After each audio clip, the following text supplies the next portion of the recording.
बिस्मिल्लाहिर्रहमानिर्रहीम। Welcome to quick review. और quick review में करंट अफेयर्स का टॉपिक डिस्कस करते हैं जी, और वो है जी की takeaways from PM Kakar speech at UNGA 78 session के जो यूनाइटेड नेशन की जो जनरल असम्बली है उसका इस टाइम पे 78वां इजलास जो है वो चल रहा है, आपको पता है। और इस दौरान जो है वो पीएम काकड़ साहब पाकिस्तान के जो केयर टेकर प्राइम मिनिस्टर वहाँ पे मौजूद हैं, तो उन्होंने कल जो है वो स्पीच की है फ्राइडे को 22 सितंबर को। तो देखते हैं कि उन्होंने अपनी स्पीच के अंदर क्या क्या चीज़ें जो हाईलाइट की हैं और क्या इनका जो है वो आगे इम्पैक्ट हो सकता है, तो इसको डिस्कस करते हैं।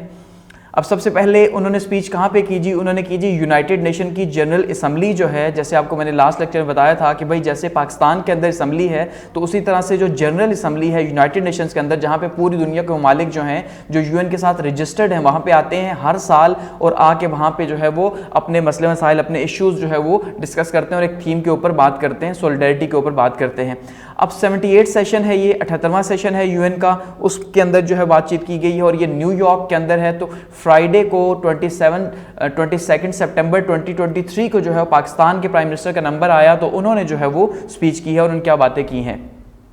अब इसके अंदर अगर ओवरऑल हम बात करते हैं तो जो पीएम है कि ये सबसे पहली बात तो आप ये जान ले कि पाकिस्तान की तारीख के पहले पीएम हैं जो कि केयर टेकर हैं, ठीक है, यानी कि जो इलेक्शन करवाने के लिए आए हुए हैं लेकिन वो UN की असम्बली के अंदर पहुंचे हुए हैं। तो फर्स्ट टाइम ऐसा हो रहा है कि एक केयर टेकर प्राइम मिनिस्टर जो है वो जनरल असम्बली से स्पीच कर रहे हैं पाकिस्तान की तरफ से। एक तो ये आपने दिमाग में रखना है। दूसरा क्या है जी, उन्होंने पॉइंट आउट की है कुछ मेजर चीजें हैं, जैसे उन्होंने जो है वो थ्रेट के हवाले से बात की। किस थ्रेट के हवाले से? जो एक्सट्रीमिज्म है उसके हवाले से बातचीत की, जो फाशिस्ट ग्रुप हैं उसके हवाले से बातचीत की है, और इंडिया के हवाले से खास करके बातचीत की, और वहां पे जो हिंदुत्व की आइडियोलॉजी है जिससे मुसलमानों को या जो ईसाई हैं, क्रिश्चियंस हैं, उनको जो थ्रेट्स हैं उसके ऊपर बातचीत की है, और ये काफी इंपॉर्टेंट है, ठीक है। साथ में उन्होंने जो जोर दिया किस बात के ऊपर दिया कि भाई हम जो ये टेररिज्म है जो खास करके स्टेट स्पॉन्सर्ड टेररिज्म है, जो अक्सर जो है वो इंडिया और पाकिस्तान एक दूसरे के ऊपर इल्जामात लगाते हैं, तो उन्होंने काफी टफ किस्म का स्टैंड लिया यहाँ पे और काफी अच्छी बातें की हैं, ठीक है। तो इसके साथ साथ उसके रूट कॉज के ऊपर बात की है कि भाई उसके रूट कॉजेस क्या हो सकते हैं। पॉवर्टी है, जो जिन ममालिक में पॉवर्टी है, जहां पे इनजस्टिस है, इंसाफ नहीं होता, ठीक है,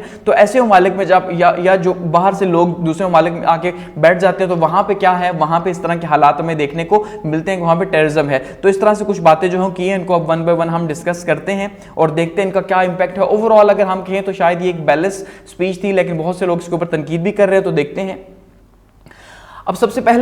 पहले जो है केयर टेकर प्राइम मिनिस्टर साहब जो है पाकिस्तान के, उन्होंने क्या किया जी, एज इट इज आपको पता है पाकिस्तानी हमारे जो हालात चल रहे हैं, तो उन्होंने सबसे पहले ग्लोबल कम्युनिटी जो है उसको दोबारा से याद करवाया कि भाई आपने पाकिस्तान से लास्ट ईयर जो है जनवरी के अंदर आपने बड़े वादे वईद किए थे कि आप जो है फ्लड पाकिस्तान में जो आया था, जो सैलाब आया था, उस सैलाब को लेकर उन्होंने कहा कि आपने कहा था कि आप हमें पैसे देंगे, ठीक है, तो आपने वो पैसे अभी तक नहीं दिए। तो ये काफी इंपॉर्टेंट है कि उन्होंने जो जिक्र किया है इंटरनेशनल कम्युनिटी से गिला एक किया, आप कह सकते हैं कि भाई आपने देखिए सैलाब आया, आपने कहा पैसे देंगे, प्लेज किया, आपने अहद किया, लेकिन आपने पैसे नहीं दिए, हमें वो वसूल नहीं हुए। तो सबसे पहले प्लेजेस एंड रिकवरी एफर्ट्स, इसके ऊपर उन्होंने सबसे पहले बात की कि भाई हमारा जो सैलाब आया हमने उसके ऊपर क्या क्या एफर्ट्स की हैं, कहां कहां तक रिकवरी पहुंची है, और आपने जो वादे किए थे वो ने याद करवाए। तो सबसे पहले पाकिस्तान ने उन्हें कहा कि पाकिस्तान जो है उसने जो कमिटमेंट्स उससे की गई थी वो कितनी की गई थी, 10.5 बिलियन की। और इसके ऊपर आपने देखा था शहबाज शरीफ साहब जो है बहुत खुश थे, उन्होंने कहा था कि भाई बहुत जबरदस्त हो गया, पूरी दुनिया पाकिस्तान को पैसे देगी, 10.5 बिलियन पाकिस्तान के पास आ जाएंगे, तो पाकिस्तान को IMF की जरूरत ही नहीं होगी, क्योंकि उस टाइम पर IMF की डील की बात हो रही थी लेकिन IMF नहीं मान रहा था। तो 10.5 बिलियन का जो है वो अहद किया गया था रिकवरी के लिए, रिहेबिलिटेशन के लिए और रिकंस्ट्रक्शन के लिए। तो ये PM साहब ने याद करवाया और कहा कि भाई उसमें से सिर्फ 40% हमें जो है मिला है, बाकी जो है हमें नहीं मिल सका। तो ये आपने बड़ी ज्यादती की है कि 60% हमारा जो हिस्सा है, जो आपने वादा किया था वो आपने नहीं दिया। एक तो उन्हें ये याद करवाया, ठीक है। साथ में उन्हें बताया कि जो फ्लड आया था इसने एक्सेसिव डैमेज किया, बहुत ज्यादा बड़े पैमाने पर डैमेज किया, उसने काफी ज्यादा तबाही की है,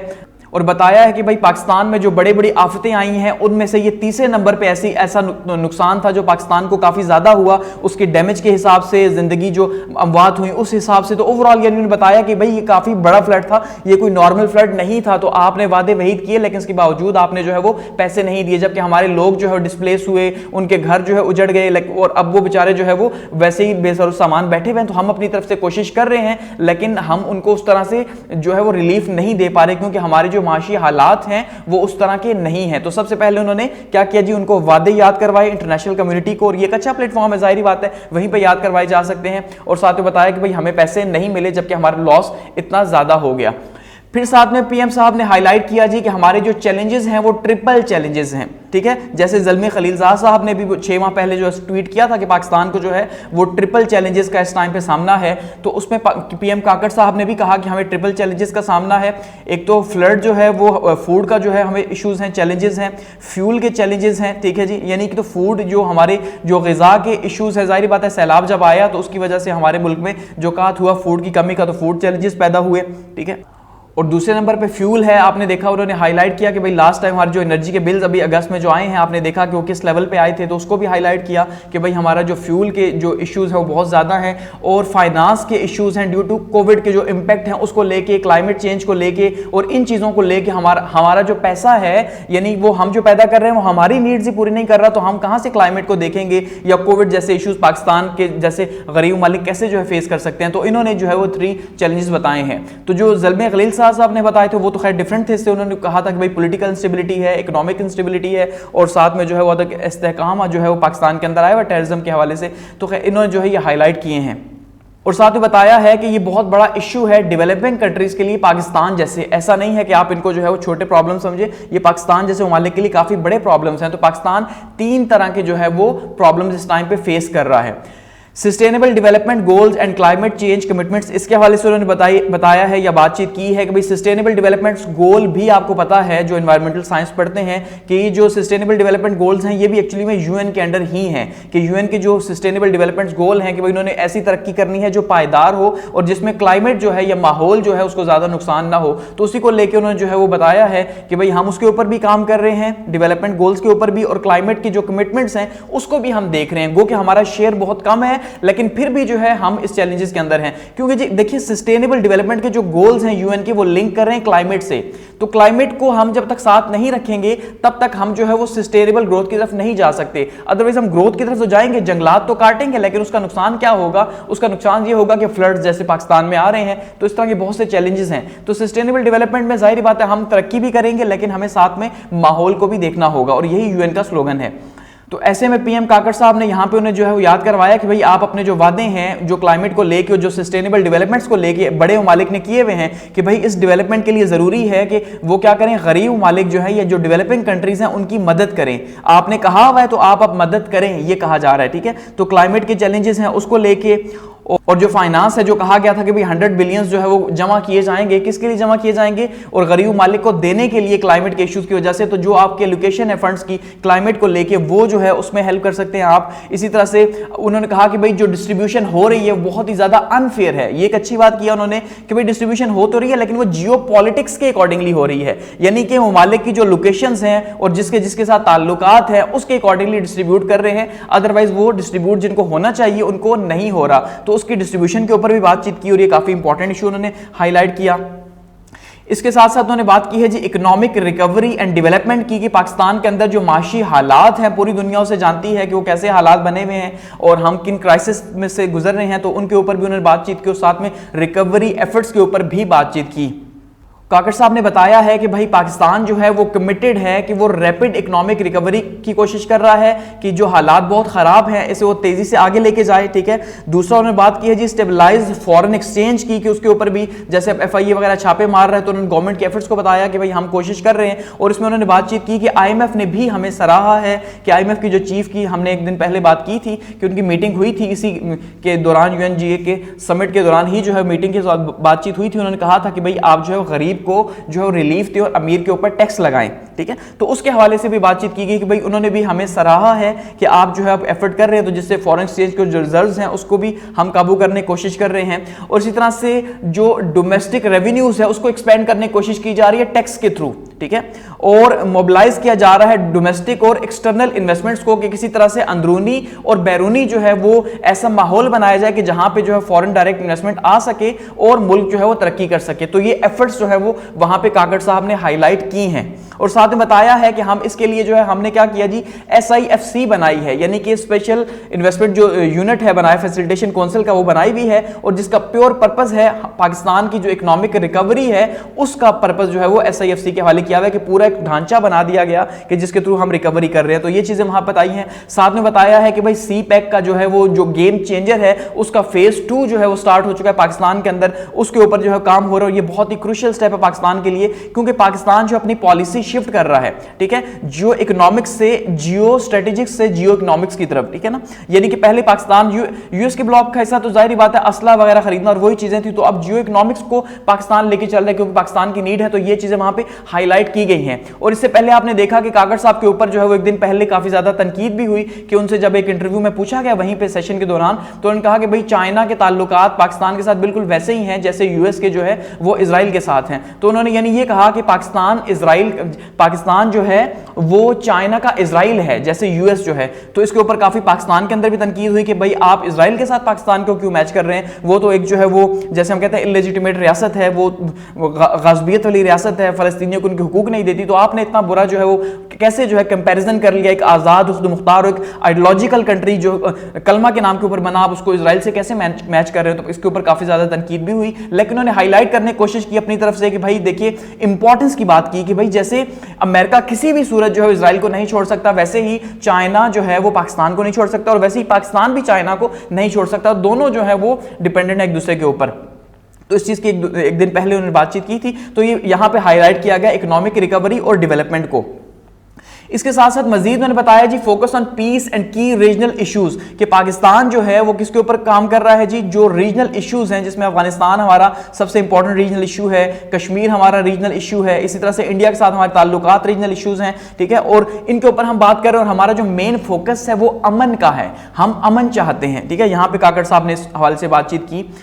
तो उन्होंने कहा कि भाई हमारी जो सबसे इंपॉर्टेंट चीज है, उन्होंने हाईलाइट किया कि हम पीस चाहते हैं, ठीक है, डेवलपमेंट चाहते हैं, क्योंकि जब तक पीस नहीं होगा, जब तक अमन नहीं होगा, तब तक तरक्की नहीं हो सकती। यानी कि अमन जो है वो लीड करेगा तरक्की को, और तरक्की पाकिस्तान की खुशहाली का बायस है। तो इसका मतलब ये है कि पाकिस्तान को इस टाइम पे क्या चाहिए, पाकिस्तान को इस टाइम पे तरक्की चाहिए, तो तरक्की के लिए अमन है। तो इसका मतलब इस टाइम पे हमारी कोशिश है अमन की, और हम चाहते हैं कि अमन किसी तरह से आए। फिर उन्होंने बताया कि भाई पाकिस्तान जो है वो कमिटेड है, किस चीज के लिए कमिटेड है, पाकिस्तान एज ए स्टेट जो है, एज ए रियासत, एक जिम्मेदार रियासत है, और एक जिम्मेदार रियासत होने की हैसियत से अमन जो है वो उसका दाई है। इसलिए वो कमिटेड है कि वो पीसफुल रिलेशंस रखे अपने नेबरिंग कंट्रीज के साथ, जितने ममालिक हैं उनके साथ, और खास करके कश्मीर के इशू के हवाले से उन्होंने बातचीत की कि भाई हमारा जो सबसे बड़ा इशू है इंडिया के साथ, जो हमारे ताल्लुकात बेहतर नहीं हो रहे, क्योंकि हम तो पीस चाहते हैं लेकिन इंडिया पीस नहीं चाहता। क्योंकि उन्होंने हाईलाइट किया कि इंडिया ने जो है वो 2019 में 5 सितंबर को क्या 5 अगस्त को क्या किया कि उसका स्टेटस चेंज कर दिया। तो जाहिर बात है उससे इश्यूज बढ़ गए, फिर उन्होंने 9 लाख की फौज वहां पे रखी हुई है, तो काफी ज्यादा जो है उन्होंने फिर इस चीज को हाईलाइट किया, और ये काफी अच्छी बातें थी जो उन्होंने वहां पे इंडियन फ्रंट के ऊपर की। गो कि शायद लिबरल्स को ये पसंद ना आए उतनी ज्यादा कि भाई हम तो ताल्लुकात बेहतर चाहते हैं, और ये फिर से दोबारा से इस इशू को हाईलाइट करके आ गए हैं। अब जैसे वो PR के लिए कहा जाता है, किया जा रहा है, जो भी खैर हमारे हवाले से अगर हम बात करें तो ओवरऑल ये अच्छी बातें थी। तो उन्होंने हाईलाइट किया कि भाई कश्मीर का जो इशू है ये काफी क्रिटिकल इशू है पाकिस्तान और इंडिया के बीच में। तो पाकिस्तान अमन तो चाहता है, लेकिन इस अमन के बीच में कश्मीर जो है एक ऐसा इशू है। तो हम ये जानते हैं कि पिछले 76 साल से पाकिस्तान इंडिया के बीच में कश्मीर ही जो है वो बोन ऑफ कंटेंशन है, तो यही सबसे बड़ा इशू है। साथ साथ में बताया कि भाई पाकिस्तान कंडेम करता है टेररिज्म को, ठीक है, और खास करके क्रॉस बॉर्डर टेररिज्म को, यानी हम हर तरह की टेररिज्म को जो है कंडेम करते हैं। साथ में क्रॉस बॉर्डर जो इंडिया की तरफ से आती है या अफगानिस्तान की तरफ से आती है, पाकिस्तान को दोनों मालिक से जाहिर बात है थ्रेट है, यानी इंडिया से ईस्टर्न बॉर्डर की तरफ से भी हमें थ्रेट है, और वेस्टर्न बॉर्डर की तरफ से भी पाकिस्तान को जो है वो थ्रेट है। तो दोनों बॉर्डर्स को हाईलाइट किया कि भाई हम जो है वो क्रॉस बॉर्डर टेररिज्म को कंडेम करते हैं। ना हम अपनी तरफ से चाहते हैं कि कोई जो है वो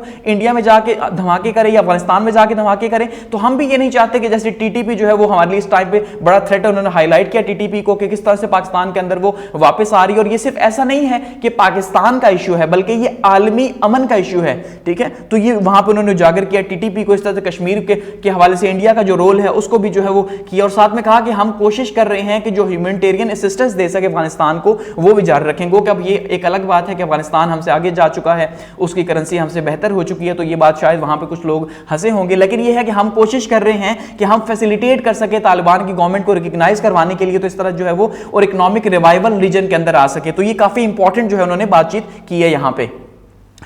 इसके बाद उन्होंने बातचीत की जी कंसर्न्स ओवर राइंसिक हिंदुत्व आइडियोलॉजी। अब ये उन्होंने जो फॉरेन मिनिस्टर्स की जो वहां पे एक मीटिंग थी उसके अंदर जो हाईलाइट किया गो कि ये भी ऑफिशियल टीवी को इंटरव्यू में उन्होंने ये बातें की हैं, ठीक है, कि भाई हमें जो थ्रेट है वो किससे है, वो हिंदुत्व से है, और हिंदुत्व की जो आइडियोलॉजी है या जो आप कह ले कि जो नेशनलिज्म की आइडियोलॉजी है इंडिया के अंदर या जो भारत वो खुद को कहते हैं, तो ये जो है ये इस आइडियोलॉजी से थ्रेट है मुसलमानों को भी, ठीक है। तो पीएम काकड़ साहब ने जो है क्या किया जी, डीप कंसर्न्स जो है वो इस बात के ऊपर शो किए हैं कि जो इंक्रीजिंग हिंदुत्व है या हिंदू नेशनलिज्म है इंडिया के अंदर, ठीक है, ये जो नेशनलिज्म है ये काफी ज्यादा थ्रेट है न सिर्फ रीजन के लिए, जाहिर बात है जब एक जगह पे बहुत हॉस्टिलिटी होगी, बहुत कंजर्वेटिव थॉट्स होंगे, जैसे अब लोग सोचते हैं इस्लाम के बारे में, तो उन्होंने इस्लामोफोबिया की भी बातचीत की कि भाई इस्लामोफोबिया जैसे थ्रेट है तो अल्टीमेटली उसको ये समझा जाता है कि भाई ये थ्रेट है, और वो लोग जो है कंजर्वेटिव समझते हैं इस्लाम को, फंडामेंटलिस्ट समझते हैं, इसलिए वो अटैक करते हैं। तो बिल्कुल वैसे ही अब हिंदुत्व तो एक प्रॉपर सिस्टम के तहत वो अपने लोगों को कन्वर्ट कर रहे हैं, तो जिसकी वजह से फिर दुनिया के लिए थ्रेट है।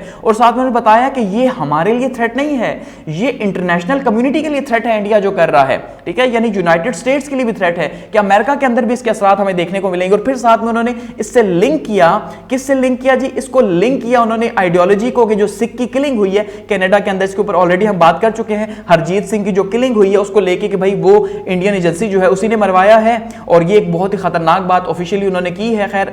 एक इंटरव्यू के दौरान की है, लेकिन अब ये बहुत बड़ा प्रॉब्लम है कि शायद इंटरनेशनल फोरम्स के ऊपर बगैर आप सबूत की इस तरह की बातें करना मुनासिब नहीं है। अगर आप डिप्लोमेसी के हिसाब से बात करेंगे तो शायद ये डिप्लोमेसी में ये मुनासिब नहीं है, जो उन्हें ऐसा नहीं कहना चाहिए था कि भाई इंडिया इन्वॉल्व है कनाडा के अंदर जो सिख की किलिंग हुई है, लेकिन उन्होंने खैर ऐसा कहा और काफी हार्ड लाइन ली। तो इसका मतलब ये है कि शायद इन फ्यूचर हमें पाकिस्तान और भारत के बीच में कुछ तरह से रिलेशन देखने को ना मिले इस बात को लेकर, क्योंकि ऑलरेडी भारत जो है वो उसके ऊपर काफी ज्यादा प्रेशर है, और प्रेशर किस मालिक की तरफ से है, यूएस की तरफ से भी है, अमेरिका भी ये बात कह रहा है, कनाडा भी ये बात कह रहा है, यूके भी ये बात कह रहा है कि भाई आप जो है कोऑपरेट करें भारत को, क्योंकि जाहिर बात है ये सारे मालिक एक ही हैं, ठीक है, वेस्टर्न ब्लॉक, तो ये अब इनके ताल्लुकात तो भारत के साथ हैं, लेकिन फिर भी अब इन्हें पता है कि इन मालिक में अगर आज कनाडा के अंदर एक कत्ल हुआ है तो कल को ये यूएस के अंदर भी कत्ल कर सकते हैं, तो वो तो अपने शहरियों को बहुत प्राइम रखते हैं, तो भारत ने अब कत्ल तो करवा दिया लेकिन ये काफी थ्रेट है। तो इसी को लेके प्राइम मिनिस्टर साहब ने बात की कि भाई ये जो आइडियोलॉजी है इसी आइडियोलॉजी का नतीजा है कि ये जो कनाडा के अंदर किलिंग हुई है, तो यानी उन्होंने कत्ल जो है इसको किससे लिंक किया, इसको हिंदुत्व की फिलॉसफी से लिंक किया या हिंदुत्व की आइडियोलॉजी से लिंक किया। तो अल्टीमेटली यह पाकिस्तान और भारत के जो रिलेशंस है, डिप्लोमेटिक रिलेशंस, उनके ऊपर इसका असर कुछ ना कुछ आएगा, क्योंकि भारत ने भी बहुत हार्ड लाइन ली हुई है इसके ऊपर। Appeal for peaceful relations with India, इसके साथ साथ उन्होंने जो है वो अब ये सारी बातें करके तो साथ में अपील भी कर दी है कि हम ये चाहते हैं कि हम जो है वो क्या करें जी, पीसफुल जो है वो हालात रखें इंडिया के साथ, तो हमारे ताल्लुकात जो है बेहतर हों, हम ये ख्वाहिश रखते हैं। इसके साथ साथ बात की जी worsening human rights situation in Kashmir की, कि कश्मीर के अंदर जो ह्यूमन राइट्स के हालात हैं वो बहुत बुरे हैं, यानी बुनियादी इंसानी हुकूक जो हैं, इंसानी हुकूक की पामालियां हो रही हैं कश्मीर के अंदर, और वहां पे हालात बिल्कुल ठीक नहीं है। वहां पे 9 लाख की फौज है, और उन्होंने बताया फिर कैसे जो है उन्होंने जब स्टेटस उनका चेंज किया तो उसके बाद उन्होंने जो है वहां पे किस तरह से कर्फ्यू लगाया और किस तरह से उनके हालात जो है वो बने हुए हैं। तो उन्होंने कंसर्न जो है पीएम काकड़ साहब ने कंसर्न शो किया कश्मीर के हालात के ऊपर, और ये बताया कि भाई ये जो है इलीगली क्या किया हुआ है, इन्होंने कश्मीर के ऊपर, जम्मू एंड कश्मीर के ऊपर कब्जा किया हुआ है, और ये कोशिश कर रहे हैं किसी तरह से डेमोग्राफिक चेंजेस की, यानी जैसे उन्होंने अब डोमिसाइल वगैरह का चेंज कर दिया, जाहिर बात है, तो अब यहाँ पे हिंदू भी जो है वो आके बस सकते हैं कश्मीर के अंदर, तो इससे जो डेमोग्राफिक चेंजेस हैं, जो आबादी है वो चेंज हो जाएगी, कि पहले मुसलमानों की अक्सरियत थी तो अब अक्सरियत जो है वो चेंज होकर जो है वो हिंदुओं की हो सकती है। तो पहले कश्मीर के अंदर जाहिर बात है वो 90% ज्यादा आबादी थी मुसलमानों की, तो अब वो जो है वो चेंज हो जाएगी, हो सकता है। इसके साथ साथ ने बताया, उन्होंने जोर दिया यूएस की एडमिनिस्ट्रेशन के ऊपर कि वो इन्फ्लुएंस करे इंडियन गवर्नमेंट को कि भाई वो पीसफुल रेजोल्यूशन की तरफ जाएं, और पीसफुल रेजोल्यूशन यही है कि जो यूएन ने जो करारदादें पास की भी हैं कि भाई जो कश्मीरी हैं उनसे पूछा जाए। तो खैर अब कश्मीरियों से पूछा जाएगा तो उन्होंने पाकिस्तान के साथ भी नहीं रहना अब, क्योंकि वहां पे सेंटीमेंट्स या चीजें चेंज हो चुकी हैं बहुत ज्यादा पिछले 5-10 साल के अंदर, तो अब तो बहुत चीजें बदल चुकी हैं, तो पाकिस्तान अपने लिए क्या कर पा रहा है उनके लिए करेगा। तो खैर उन्होंने एक इशू जो है वो हाईलाइट किया और कश्मीर को दोबारा से बोन ऑफ कंटेंशन बताया। साथ में बताया जी commitment to robust relations with major powers, के पाकिस्तान जो है वो कमिटेड है जो बड़ी ताकतें हैं उनके साथ जो ताल्लुकात हैं उन ताल्लुकात को बेहतर बनाने के लिए। पाकिस्तान चाहता है जो सुपर पावर्स हैं, यूएस है, अमेरिका है, चाइना है, उनके साथ बैलेंस बना के रखे। ये काफी इंपॉर्टेंट है, ठीक है, ये काफी, जैसे मैंने कहा कि उन्होंने साथ में लिंक भी किया चाइना का कि भाई जैसे उनके लिए जो है वो पाकिस्तान है वैसे ही यूनाइटेड स्टेट्स के लिए इजराइल है। तो पीएम काकड़ साहब ने रीअफर्म किया पाकिस्तान की कमिटमेंट को, फिर से जो है वो बताया कि हम ये चाहते हैं कि हम एक बैलेंस रिलेशंस रखे, ठीक है, क्योंकि हम एक बैलेंस फॉरेन पॉलिसी की तरफ जा रहे हैं। जाहिर बात है जियो स्ट्रेटेजिक से हम जियो पॉलिटिक्स की तरफ जा रहे हैं, इकोनॉमिक्स की तरफ जा रहे हैं। तो जब हम जियो इकोनॉमिक्स की तरफ जाएंगे तो चीजें बदल जाएंगी, क्योंकि स्ट्रेटेजिकली तो हम फिर वेस्टर्न ब्लॉक के साथ थे, लेकिन अब जब हम इकोनॉमी को देखेंगे तो हमें चाइना की तरफ जाना पड़ेगा, उसके साथ भी बैलेंस। तो फिर हम चाइना से भी उतना ही फायदा हासिल करना चाहते हैं जितना यूएस से हासिल करना चाहते हैं, तो यहां पे बैलेंस बहुत ज्यादा जरूरी है। तो यही बात मैंने बताई है कि भाई हम यूनाइटेड स्टेट्स के साथ बोथ और साथ में चाइना के साथ भी जो है वो चाहते हैं कि हम एंगेज हों और दोनों के साथ जो है हम आगे बढ़े। और साथ में उन्होंने हाईलाइट किया कि अब ये वो जमाना नहीं है 20वीं सेंचुरी का जहां पे कोल्ड वॉर हो, ठीक है, यानी अब सर्द जंग का जमाना नहीं रहा। और ना ही उन्होंने बताया कि भाई ना ही यूएस और चाइना के बीच में किस तरह की चीज होनी चाहिए, ना ही हम ये चाहते हैं कि हम किसी ब्लॉक पॉलिटिक्स का हिस्सा हो। हम चाइना के साथ भी जाना चाहते हैं, यूएस के साथ भी, तो एक बैलेंस चाहते हैं ताकि हम वो पुराना जो कैंप पॉलिटिक्स है उससे बाहर आ सके। तो ये मैं समझता हूं कि ये सबसे इंपॉर्टेंट या मास्टर स्ट्रोक है कि उन्होंने वहां पे बैठ के हाईलाइट कर दिया कि हम एक बैलेंस अप्रोच चाहते हैं और हम चाइना को किसी सूरत नहीं छोड़ सकते हम साथ में, लेकिन यूएस को भी नहीं छोड़ सकते, उसको भी साथ लेके चलेंगे। तो ये काफी इंपॉर्टेंट बात उन्होंने जो है वो कही है केयरटेकर प्राइम मिनिस्टर साहब ने। इस साथ साथ उन्होंने हाईलाइट किया पाकिस्तान का, ठीक है, कि भाई वो जो पाकिस्तान जो लिंक करता है उसकी पाकिस्तान की जो खुशहाली है, क्योंकि पाकिस्तान ये सोचता है कि पीस उसके लिए इंपॉर्टेंट है, स्टेबिलिटी उसके लिए इंपॉर्टेंट है, इकोनॉमिक प्रॉस्पेरिटी इंपॉर्टेंट है, सोशल डेवलपमेंट इंपॉर्टेंट है, और किसके अंदर, पाकिस्तान के लिए और साथ में इस रीजन के लिए। तो वो तब भी होगा जब हम एक बैलेंस अप्रोच के तहत चलेंगे। तो ये जो काकड़ साहब ने हाईलाइट किया इंटरनेशनल रिलेशंस के अंदर, ये काफी ज्यादा इंपॉर्टेंट है कि भाई हम बैलेंस अप्रोच के साथ जाना चाहते हैं, क्योंकि इससे पहले शायद ये तासुर था कि पाकिस्तान वेस्टर्न ब्लॉक की तरफ जा रहा है और यूक्रेन वॉर का भी हिस्सा है, लेकिन वो कि ये अलग बात है कि हम यूक्रेन वॉर को असला भी दे रहे हैं और सब कुछ हो रहा है। तो ऐसे में क्या हम जो है वो हो सकते हैं कि नहीं, जैसे आपने देखा एक न्यूज जो है लीक हुई है 2 दिन पहले कि आईएमएफ जो है उसको अमेरिका ये कह रहा है कि हमने जो है आईएमएफ को कहा था कि पाकिस्तान को बेल ऑफ पैकेज दे, किसके बदले में, इसके बदले में कि यूक्रेन को हथियार दें। तो ये काफी एक सेंसिटिव किस्म का इशू है, इसके ऊपर मैं डिटेल से बात नहीं करूंगा गोके, लेकिन ये एक इशू है जो जिसको हाईलाइट किया गया है। तो यहां पे एक बैलेंस अप्रोच की बात की जा रही है। एफर्ट्स टू कम्बैट टेररिज्म, इसके साथ उन्होंने बात की कि भाई हम जो दहशतगर्दी है, क्योंकि वो हमारा मसला है, जाहिर बात है, और हम इससे सबसे ज्यादा मुतासिर हुए हैं, तो इसलिए हम चाहते हैं कि दहशतगर्दी जो है उसको हम जो है वो जड़ से खत्म करें, उसकी जो रूट कॉजेज हैं उसको खत्म करें। तो पीएम काकड़ साहब ने एक्सप्रेस किया, क्या किया जी, उन्होंने कंसर्न शो किया कि जो दोबारा से रीसर्जेंस हो रही है टेररिस्ट ग्रुप्स की, जिसमें खास करके टीटीपी को उन्होंने हाईलाइट किया कि भाई पाकिस्तान के लिए दोबारा से इसके ग्रुप्स जो है सामने आ रहे हैं। तो ये एक थ्रेट है, सिर्फ पाकिस्तान के लिए थ्रेट नहीं है, बल्कि ये रीजन के लिए थ्रेट है, और ये ग्लोबल जो अफेयर्स है यानी ग्लोबली जो है उसके लिए भी एक थ्रेट है, उसकी सिक्योरिटी के लिए थ्रेट है, ठीक है। तो उसकी बताया कि भाई ये जो इसका जो असर है वो बहुत ज्यादा है, इसकी ग्रेविटी बताई, इसकी डेप्थ बताई कि भाई ये कोई आम बात नहीं है कि आप कहें कि टीटीपी पाकिस्तान के अंदर है तो कोई इशू नहीं, ऐसा नहीं है। हम भी एक न्यूक्लियर स्टेट है, जाहिर बात है, हम भी अगर डिस्टेबलाइज होंगे तो इसका असर तो दुनिया के ऊपर आएगा, जैसे अफगानिस्तान है। तो इसलिए यहां बताया कि भाई इनकी जो सेव वेमेंस है वो अफगानिस्तान के अंदर है और हम कोशिश कर रहे हैं कि किस तरह से इसको रोका जा सके। तो उन्होंने कहा कि इंटरनेशनल कम्युनिटी जो है अब इसको यूनिटी को जो है वो यकीनी बनाए और साथ में कोशिश करे कि किसी तरह से इस इशू में अफगानिस्तान की हेल्प की जाए ताकि वहां पे स्टेबिलिटी आए और ये जो टेररिस्ट ग्रुप है वहां से निकल सकें, क्योंकि जब तक अफगानिस्तान स्टेबल नहीं होगा तब तक वहां से ये दहशतगर्दी नहीं जा सकती और पाकिस्तान से भी नहीं जा सकती। फिर बताया जी collaborative efforts for regional stability, कि भाई हम जो है वो कोशिश कर रहे हैं और मजीद भी हम ये चाहते हैं कि भाई जो अमेरिका है वो डायरेक्टली इंगेज हो, किस चीज के अंदर, यूएस इंगेज हो अफगानिस्तान की गवर्नमेंट के साथ, कि अभी तक तो तालिबान की गवर्नमेंट को किसी ने रिकॉग्नाइज नहीं किया, अब चाइना जो करने जा रहा है शायद, ठीक है, जैसे एम्बेसडर्स ने अपॉइंट किया है अपना किया है। तो ऐसे में अब इन्होंने जो है काकड़ साहब ने इस बात को हाईलाइट किया कि यूएस को अब ऐसा नहीं है कि आप ये कहें कि जो है वो हम निकला है वहां से तो अब हमारा वहां इंटरेस्ट नहीं है। अगर आप ये चाहते हैं दुनिया के अंदर अमर हो तो आपको अफगानिस्तान के साथ मिलकर काम करना पड़ेगा, और ये एक हकीकत भी है जो उन्होंने वहां पे हाईलाइट किया। तो इससे जो है वो काफ़ी चीज़ें हमें सामने मिल रही हैं कि भाई हमारी प्रायोरिटीज़ क्या है, कि वाकई में पीस हमारी प्रायोरिटी और हम चाहते हैं कि वहाँ पे इंगेज किया जाए। साथ में उन्होंने बताया कि भाई जो औरतों के हुकूक हैं अफगानिस्तान के अंदर उनके ऊपर भी काम करने की ज़रूरत है, क्योंकि उनके साथ भी कोई मुनासिब नहीं हो रहा। तो इन चीज़ों को हाईलाइट किया गया वहाँ पर, और तभी टेररिज्म भी ख़त्म होगा जब हम वहाँ पर काम करेंगे। तो इन चीज़ों को हाईलाइट किया। तो एट द एंड अगर हम इसको कंक्लूड करें, इस पूरे के पूरी जो यूनाइटेड नेशन की जो जनरल असेंबली की स्पीच है, ठीक है, तो मैं समझता हूं कि काफ़ी ज़्यादा वेल बैलेंस्ड आप कह सकते हैं, बैलेंस नहीं वेल बैलेंस्ड एक स्पीच है। और इसमें काफ़ी अच्छी बातें की गई हैं और ये वेल रिटन है। जिसने भी ये स्पीच लिख के दी है उसने हालात के तनाजुर में इस टाइम पे, क्योंकि पाकिस्तान के ऊपर अल्टीमेटली इंटरनली बहुत ज़्यादा प्रेशर है कि हम जो है वो वेस्टर्न ब्लॉक का हिस्सा है, लेकिन इन चीज़ों से इसका तासुर कम होगा। और साथ में ये है कि एक जो तनकीद भी हो रही है कि भाई आपने इंडिया को इतने ज़्यादा आड़े हाथों ले लिया, इसका मतलब ये है कि फ्यूचर में भी आप इंडिया के साथ अपने ताल्लुकात बेहतर नहीं करना चाहते हो, शायद वहाँ पे ना हो। तो जब तक इंडिया के साथ ताल्लुकात बेहतर नहीं होंगे तो शायद हम उस तरह से फ़ायदा हासिल न कर सकें। तो अब ये काफ़ी इंपॉर्टेंट है कि स्पीच किसने लिख के दी और किस तरह से थी, लेकिन काफ़ी बैलेंस थी और काफ़ी अच्छी बातें जो है इन्होंने की हैं। As a caretaker prime minister जो है इन्होंने शायद ये बातें की हैं। तो एक बैलेंस स्पीच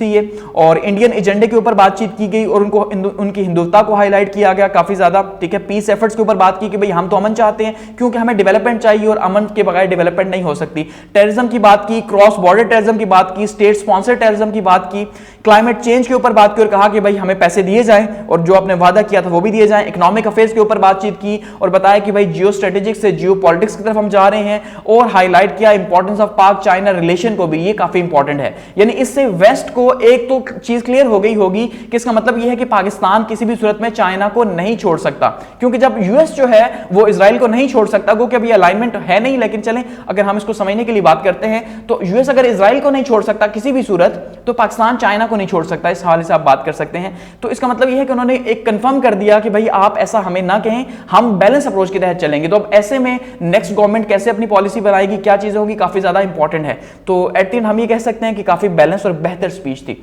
तो थैंक्स फॉर वॉचिंग, इसको क्लोज करते हैं।